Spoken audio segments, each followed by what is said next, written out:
Hello everyone, this is this week's quiz for chapters 6 through 10 of our textbook, The Fundamentals of Public Speaking. Now I'll just be doing a brief overview and explanation over the various chapters. Chapter 6 discusses the importance of understanding the individuals that comprise of your audience. A good speaker should know who they are speaking to and utilize this knowledge to implement a speech that their listeners would receive well. Knowing your audience's background, beliefs, and values would be beneficial towards the speaker because it allows them to create a speech that is unique to the audience and will provide a better medium for the speech to be received successfully. It is important that the speaker understands the values of their audience because if the speaker delivers a confusing or contradictory speech, the audience will misunderstand the message and will not be as clear or convincing as the speaker would have liked. Therefore, analyzing the audience and understanding who you are speaking to will provide a better platform towards becoming a more proficient speaker. So in Chapter 7, the various methods for gathering information for a speech was mentioned. So with multiple mediums used for locating feasible information, there are also opportunities to find concrete evidence that supports your audience. Your argument.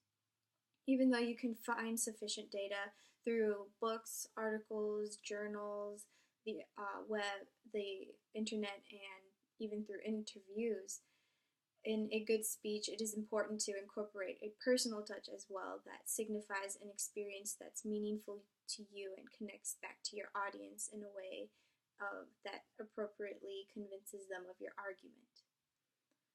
So adequate research skills are nonetheless necessary to become a sufficient speaker as well. In Chapter 8, the importance of supporting material used in your speeches is emphasized.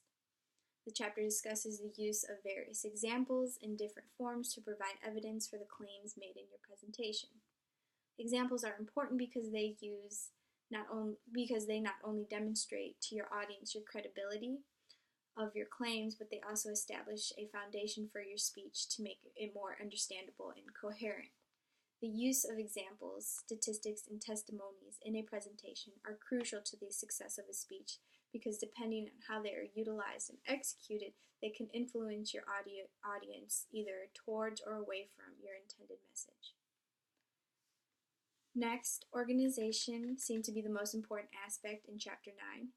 A clearly structured and coherent speech will flow better and seem more competent than one that jumps from one point to another without planning or transitions.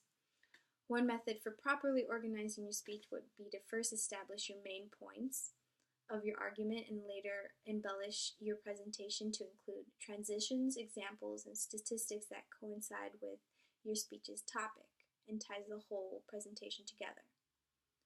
A coherent speech not only makes your audience better understand your topic, but also eliminates any confusion they might otherwise experience when a disorganized speech is when the speaker is presenting it. Lastly, Chapter 10 focuses on the impact of the introduction and the conclusion.